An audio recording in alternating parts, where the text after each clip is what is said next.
তরুণদের জন্য আপনারা কি উদ্যোগ নেবেন? কারণ হচ্ছে যে একটা মানুষ যখন ব্যাংকে লোন নিতে আসে তখন দেখা যায় তার প্রপার্টি দিতে হয়। আমরা দেশের বাইরে কেমন দেখি যে একটা $100 দিয়ে মানুষ একটা ক্রেডিট স্কোর ডেভেলপ করে ফেলে এবং সে কিন্তু তার ক্রেডিট স্কোরের উপর ডিপেন্ড করে লোন পায়।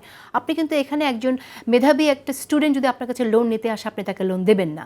দেবেন যার একটা জমি আছে তাকেই। তো সেই জায়গা থেকে বের হয়ে যাওয়ার কোনো উপায় আছে কিনা?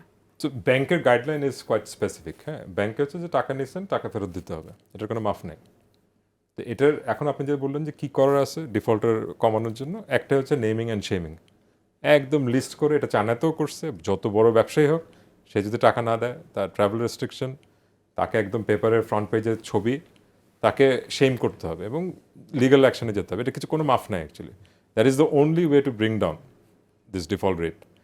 আমরা বেশ কিছু জিনিস চাচ্ছি এখন বর্তমানে। আমরা যেটা দেখতেছি সেটা হচ্ছে যে একটা হচ্ছে যে আপনার বেনিফিশিয়ারি ডিফল্টার বা বেনিফিশিয়ারি যারা হয়েছে, এখন যারা ব্যাংক বড় করে টাকা নিচ্ছে না তাদের জন্য আইন বেশ শক্ত। আমরা লোয়ার কোর্টে যায় অ্যাক্ট করতে পারতেছি যে ডিফল্টারের এগেনস্টে। কিন্তু ধরেন একটা ব্যাংকের বোর্ডের যারা ছিল তারা হয়তো তাদের বন্ধুবান্ধব কাউকে লোন দিল, সেই লোনের টাকাটা হয়তো সেই বেনিফিশিয়ারি, এটাকে আমরা বেনিফিশিয়ারি অ্যাকাউন্ট বলতেছি। তো বেনিফিশিয়ারিদেরকে আমাদের ধরার জন্য আইনটা শক্ত না, আমরা অনলি অ্যান্টি করাপশনের থ্রুতে তাদের নামগুলো দিতে পারতেছি। এরপর আমাদের খুব একটা কিছু করার থাকে না আর কি। বাট অ্যাজ এ ব্যাংক আমাদেরকে ওই দায়িত্বটা, ওই লটাকে একটু অ্যামেন্ড করতে হবে। করে হয়তো বাংলাদেশ ব্যাংকের সার্কুলার দিয়ে করতে পারে বা আগামী পার্লামেন্ট আসলে সেটার মাধ্যমে করতে হবে আর কি। করে যে যারা বোর্ডের থেকে যারা নাকি এই ডিসিশন রং ডিসিশনগুলো নিছে বা নিজেদের বেনিফিটের জন্য নিছে তাদের এগেনস্টে আমরা অ্যাকশন দেখতে চাই। তারপর হচ্ছে যে এখন যে বাইরে যে টাকাগুলো গেছে সেটা নিয়ে আমরা ইমিডিয়েট, এটা কিন্তু অনেক সময় চলে যাচ্ছে। 6 মাসে কিন্তু তারা অলরেডি অ্যাসেট লিকুইডেট করে তারা কিন্তু ক্যাশ আউট করে ফেলতেছে, আমরা সময় হারাই ফেলতেছি।